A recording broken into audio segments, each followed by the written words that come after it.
একটি সুষ্ঠু সমৃদ্ধির বাংলাদেশ দেখতে চাই। রাজপথে এই স্বৈরাচারের বিরুদ্ধে ঝাঁপিয়ে পড়েছিলাম।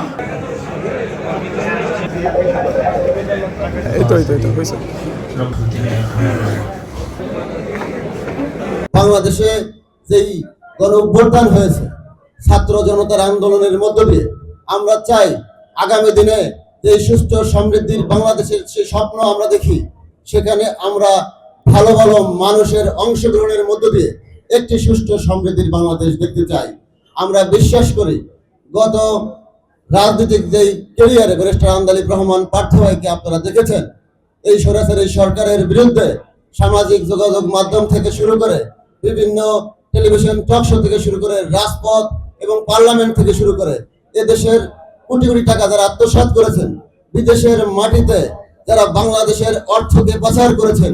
যাদের পরিচয় তিনি জাতির সামনে তুলে ধরেছিলেন, তিনি আমাদের নেতা, তিনি আমাদের অভিভাবক আন্দালিব রহমান পার্থ ভাই। আমরা বিশ্বাস করি আমরা আন্দালিব রহমান পার্থ ভাইয়ের সততা এবং সততাকে শক্তিতে রূপান্তরিত করে আমরা রাজনীতি করি। আমরা এদেশের ছাত্র সংগঠন সহ সকল শ্রেণীর মানুষের কাছে উদাত্ত আহ্বান রাখবো, আসুন আমরা সুষ্ঠু সমৃদ্ধির বাংলাদেশ গড়ার ক্ষেত্রে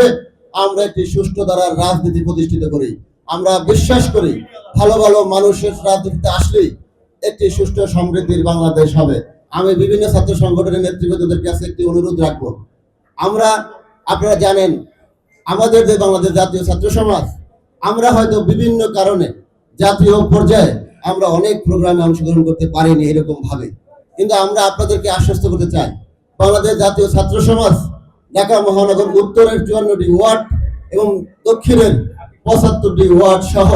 বাংলাদেশের 64টি জেলায় বাংলাদেশ জাতীয় ছাত্র সমাজ সুসংগঠিত একটি সংগঠন। আমরা আপনাদের কাছে আমাদের অনুরোধ থাকবে, আগামী দিনে আপনারা যেভাবে অতীতে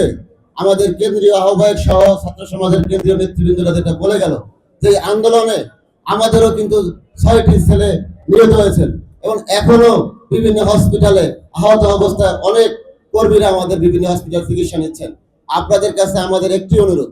আগামী দিনে বাংলাদেশের গণতন্ত্র রক্ষায়, এদেশের মানুষের অধিকার আদায়ের রক্ষায়, এদেশের সুষ্ঠু দ্বারা রাজনীতি প্রতিষ্ঠিত করার রক্ষায় যে সংগ্রাম আপনারা করবেন, আমরা বিশ্বাস করি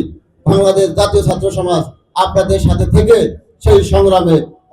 অগ্রণী ভূমিকা অতীতে যেমন রেখেছেন এবং আগামী দিনেও রাখবেন, সেখানে আপনাদের সহযোগিতা আমরা কামনা করি। গত জুলাই আগস্টের এই যে গণ অভ্যুত্থান, সেই গণ অভ্যুত্থানে আমরা সকল রাজনৈতিক ছাত্র সংগঠন সহ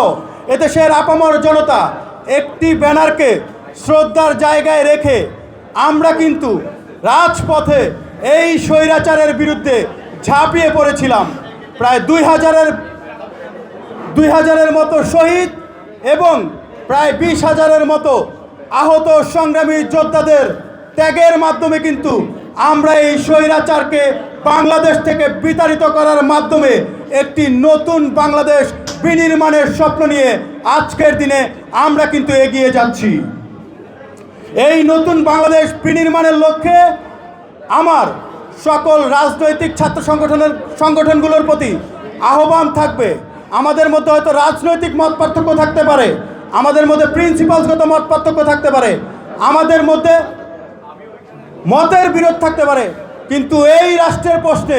সার্বভৌমত্বের প্রশ্নে, বাংলাদেশের প্রশ্নে আমরা সকলে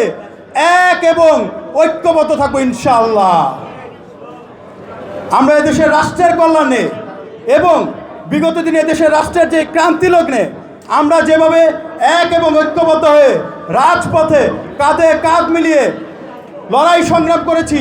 ইনশাআল্লাহ আগামী দিনে এদেশের যে কোনো প্রতিকূল পরিস্থিতিতে সকল রাজনৈতিক ছাত্র সংগঠনকে এক এবং ঐক্যবদ্ধ করে আমরা ইনশাআল্লাহ এই দেশমাতৃকার রক্ষায় আমরা রাজপথে সরব থাকতে পারবো।